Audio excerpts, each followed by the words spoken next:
여러분 안녕하세요. 별별 이야기의 한경진입니다. 지난 4월 24일 제주도에 새로운 명소가 탄생했습니다. 아시아 최고 수준을 자랑하는 제주 항공우주박물관이 개관한 것인데요. 어떤 곳인지 무척 궁금하시죠? 그래서 오늘도 우리들의 궁금증을 시원하게 풀어주시는 이태영 교수님 나오셨습니다. 안녕하세요. 네, 안녕하십니까. 드디어 이 제주 항공우주박물관이 개관을 했는데요. 네. 저도 이제 초창기에는 여기 자문위원으로 참석해서 다양한 이런 시설들이 준비되는 걸 봤습니다. 이 35만 평방미터의 부지 안에 거의 3만 평방미터, 그러니까 우리가 흔히 이야기하는 평수로 치면 10,000평 정도 되는 건물이에요. 와. 지하 1층, 지상 3층에 항공우주를 전문으로 하는 그런 네. 박물관이 드디어 만들어진 거거든요.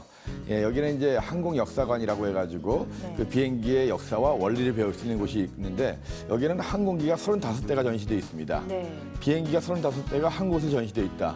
아마 우리나라에서 처음일 거예요. 네. 그래서 공군의 협조를 얻어가지고 이 35대의 항공기가 실내외에 이제 전시가 되어 있고요. 그리고 이제 천문우주관이라고 해가지고 우주의 이런 시작서부터 여러 가지 원리들을 배울 수 있는 네. 그런 이제 공부할 수 있는 천문우주관이 있고 그리고 사람들이 그러니까 일반 학생들이 굉장히 좋아하는 그 테마관이 있습니다. 네. 이 오감으로 체험하는 우주여행.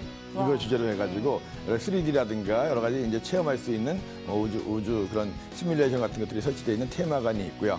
뭐 야외에서 여러 가지 야외 전시도 하고 있고 뭐 근처에는 그 우주 호텔이라고 해가지고 네. 100실 이상의 그 규모의 큰 호텔도 자리하고 있어서 이 항공 우주를 전문적으로 관광할 수 있는 그런 테마 박물관이 이제 만들어진 건데요. 아시아에서 가장 큰 규모라고 합니다. 네, 그래서 혹시 천문우주에 관심 있고 네. 이러신 분들 제주도 여행하실 때 꼭 한번 가보시면 좋겠는데 문제는 좀 비싸다는 거예요. 입장료가. 그런가요? 네, 일반 과학관에 비해서 좀 입장료가 비싼데 들어가는 입장료가 이제 성인은 한 15,000원 정도, 네. 어린이는 그러니까 청소년들은 한 13,000원 정도 하는데 이게 끝이 아니거든요. 가가지고 이제 테마관을 체험을 하려면 네.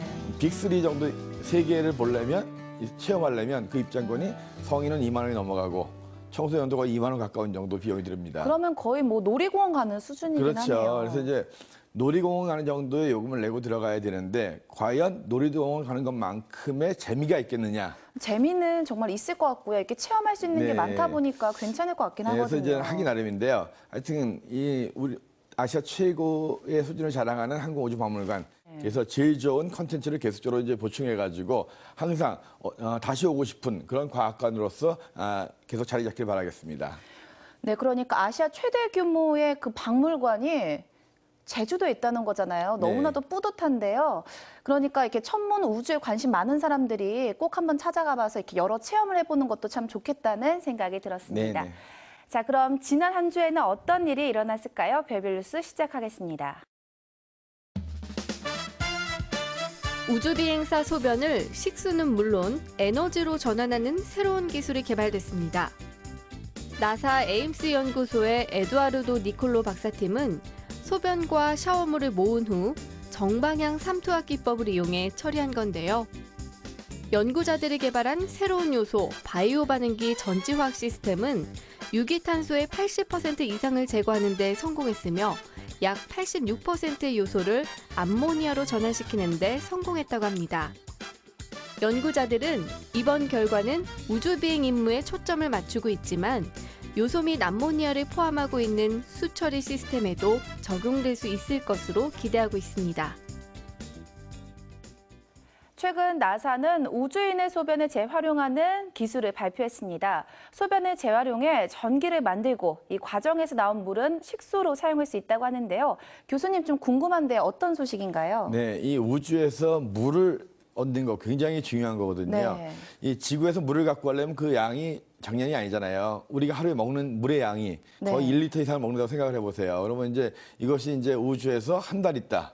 또 이제 화성까지 가려면 뭐 거의 왕복 1년 이상 있어야 되잖아요. 네. 이 많은 물을 식후 가기 굉장히 어렵죠. 그러니까 결국은 물을 재활용할 수밖에 없습니다. 네. 먹는 물을 재활용하는 방법, 가장 좋은 방법은 역시 소변을 이용하는 방법이겠죠. 그래서 화상 탐사라든가 이 장시간 우주 여행의 프로그램에 있어서는 이 소변을 재활용하는 기술들이 계속 개발하고 있어요. 네. 이번에 나사에서 이제 발표한 거는 소변을 재활용해서 단순히 먹기만 하는 것이 아니라 네. 여기서 전기까지 얻겠다는 거거든요. 네. 그래서 소변에는 이제 뭐 그 질소 성분이 있는 요소라든가 이런 것이 많이 있는데요. 소변을 특수한 필터에 넣고 나면 거기서 네. 물과 요소 성분만으로 이제 분리하는 겁니다. 그래서 이제 또 이 요소 물은 이제 마실 수 있게 만들고 그다음에 이 요소 성분을 갖다가 특수한 또 이제 변환기에 넣으면 여기에서 이제 암모니아로 변환되면서 이걸로써 전기를 얻을 수 있다는 거예요. 그래서 소변을 이용해서 마실 물도 얻고 전기를 얻을 수 있는 네. 굉장히 일석이조의 효과가 나는 거죠.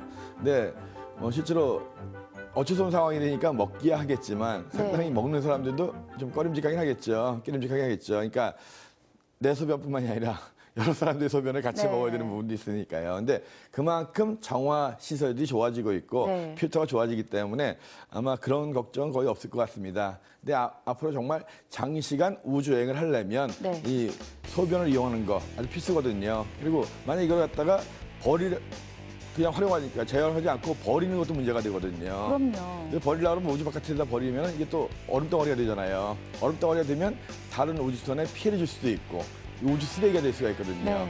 물론 그러다가 이제 이것이 돌다가 다행히도 이제 다른 우주선이라든가 안 부딪히고 땅에 네. 떨어지게 되면 이제 대기 중에 타서 없어지고 말겠지만 아무튼 이런 소변이라든가 이 대변에 처리하는 문제들 이게 우주 쓰레기 문제로도 될 수가 있거든요. 네. 그래서 우주 여행을 하려면 그만큼 우리가 이런 자원을 재활용하는 기술들이 많이 발달돼야 되고 그때 소변도 결국은 먹거나 또 재활용해서 그걸 갖다 뭐 전기를 만들거나 이렇게 한다면 이제 그만큼 쓰레기도 줄일 수 있고 또 우리가 우주선으로 갖고 가는 물량도 줄어들기 때문에 그만큼 비용도 절감되는 거고 그래서 꼭 깨름직한 그런 마음 지워버리고 네. 꼭 만들어야 되는 기술이고 앞으로 활용해야 될 그런 기술입니다. 네, 그러니까요. 그 소변이 그 우주 쓰레기가 되지 않게끔 이렇게 재활용을 잘해서 마실 수도 있게 만들고 또 전류도 만들 수 있다고 하니까 정말 네. 일석이조라는 생각이 들었습니다. 별별 뉴스에서 다음 시간에 전해드릴 새로운 소식도 기대해 주세요.